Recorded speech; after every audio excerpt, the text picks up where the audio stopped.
right, so back again with the plates. So I threw this yesterday, left it on the wheel, remember I cut it, just left it with like out a bag and then just laid a bag on it towards the end of the day. So now we're gonna trim just kind of a foot into the base of it.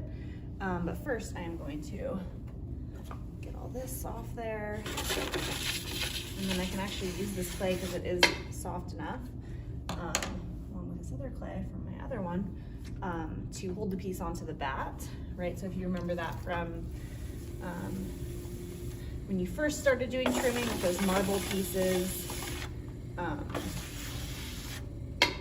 you know, you're gonna need some clay to hold it onto the wheel. Just kind of giving that a clean up. Okay. So you wanna make, you know, kind of like your guideline. Think about the size of the top of the plate because we're gonna put it upside down onto the wheel. Again, so just try to kind of eyeball it. And then you want to turn it on really low and do the old finger test. So does it touch your finger all the way around? And if it doesn't, kind of move it ever so slightly.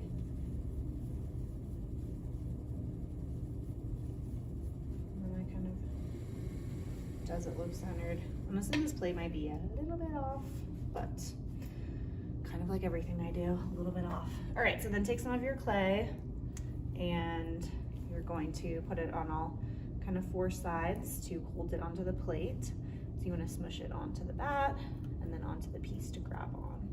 So again, to trim the piece, it should be leather hard. You can trim it if it's more dry than that, but it makes, if you remember from that marble video, like a terrible screeching sound. And it is just more breakable. So again, I always recommend one day after throwing, or again, for most of you, it will be 2 days. But you know, don't wait like weeks to trim your pieces. And again, the less clay that you get up onto the plate, the more room you have to trim, because these little chunks of clay can kind of get in the way. Okay, and you just want to make sure that that's secure. Kind of do a little test. She might be a little off. I'm just gonna take some water and kind of just smooth out. So I can tell when I cut it that I didn't cut it like, you know, perfectly even. So that's where the trimming comes in handy, is I can make the bottom of it perfectly even. I'm just gonna clean that up to start. So loop tools, you got the double-sided small one, which again, is not my favorite. This one is my favorite. Just the larger loop tool. So again, we're gonna try to carve a foot into it. So basically like some part is gonna be raised up and then another part is gonna be indented. This plate has a way thicker base, so I should have some room to kind of pull some clay out. Main things to remember is just go really slow. And don't make any quick movements. Try not to just think about how much work it was to make this plate, and just try your best not to destroy it, okay? So I'm gonna start by just giving myself a little line where I want my foot to start, okay? And then I'm gonna clear out this inside space, and then this space at the end is gonna be left kind of raised up. Okay, so I'm gonna just start kind of pulling some of that clay out. It's like a weird satisfaction trimming the clay when you can not destroy your piece. And I'm just moving that tool into the center and moving it out. I'm gonna give myself kind of a deeper edge here. I don't want to go too far in because again, I don't want to all of a sudden have a fat hole in my plate. But I do just want to make sure that it's even.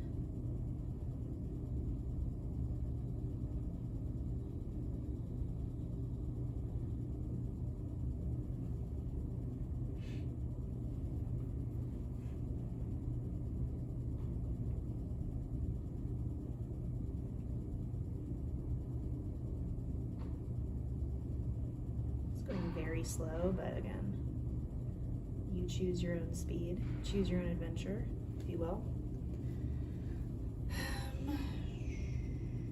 It's pretty good. I'm gonna go a little bit, teensy bit deeper. Go a little faster. Not fast. And the faster you go, the faster that things happen. So when starting, start out nice and slow. Okay. So now I have a little indent on the inside, and then I'm gonna just play around with this outer rim because it does look a little bit off. So I'm gonna start with just the edge. Just kind of trimming up that edge to get it kind of how I want it. And again, rather than trying to grab these while it's moving, just turn it off, grab your little chunks of clay, put them off to the side, and come back to it. And again, really important to make sure that the wheel is going in the right direction. So again, if you're right-handed, the wheel should be going to the left, so counterclockwise. If you're left-handed, it should be going to the right. And it's just that toggle switch on the side to kind of pay attention to that. But it does mess with you if it's going the wrong way. So I'm just kind of cleaning up this side edge because it was looking a little janky. But notice I can only go up to where those chunks of clay are that are holding the piece in place. I'm just gonna kind of round this too, just to give it a nice little, kind of not such a harsh edge. So I'm just turning my wood tool on its nose and kind of carving it back down. Notice I'm not pulling off a ton of clay because I'm going like pretty slow. That really is the secret.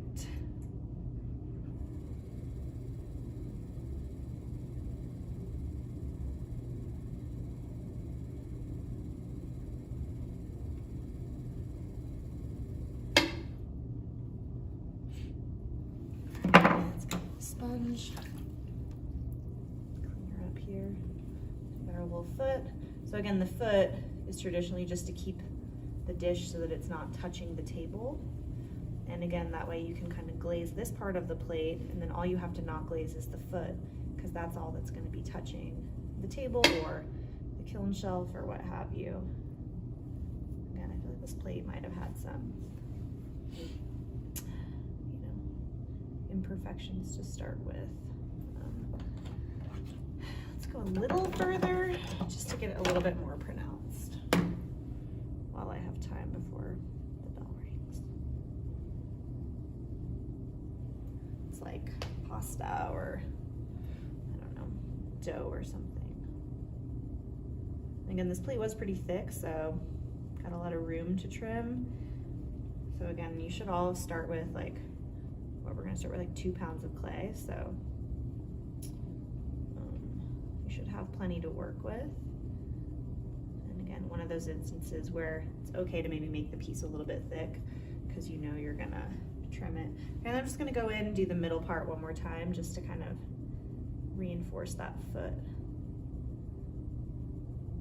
Make it a teensy bit more pronounced. And you can kind of play around with like, designs and the trimming and the base. Wanted to go crazy. Not crazy, just have fun with it. Better with the littler ones.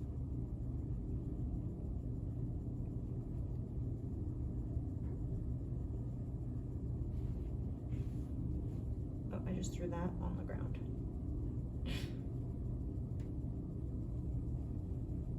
And again, like, you know, just a little fun in the very bottom of your piece. Think about, you know, coming up with your own personal signature design.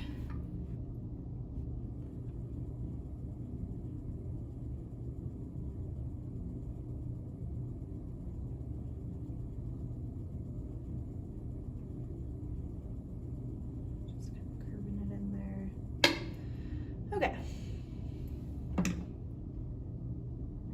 Is so soft it's tricky to not, like, you got to know when to say when, you know what I mean, because you could be doing this all day and then just end up with nothing left.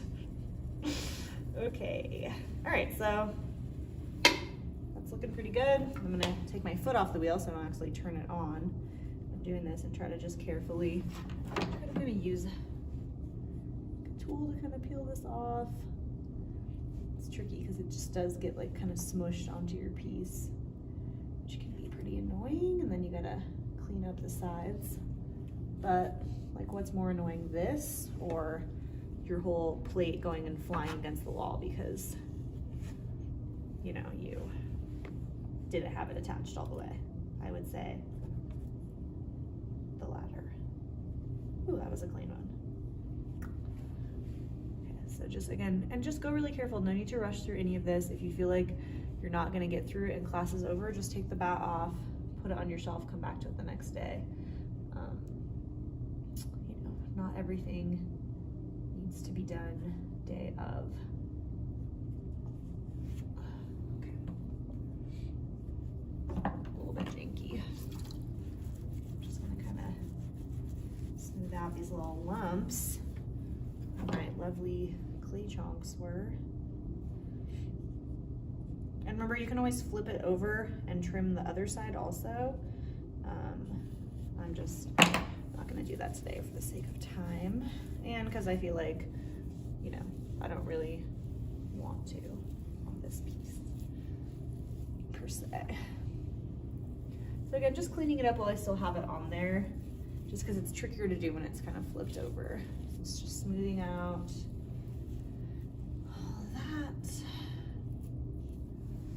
Try not to overdo it, and then the tricky thing is actually getting it to move off the bat again. Sometimes you can try to do the baking thing, right, where you gotta flip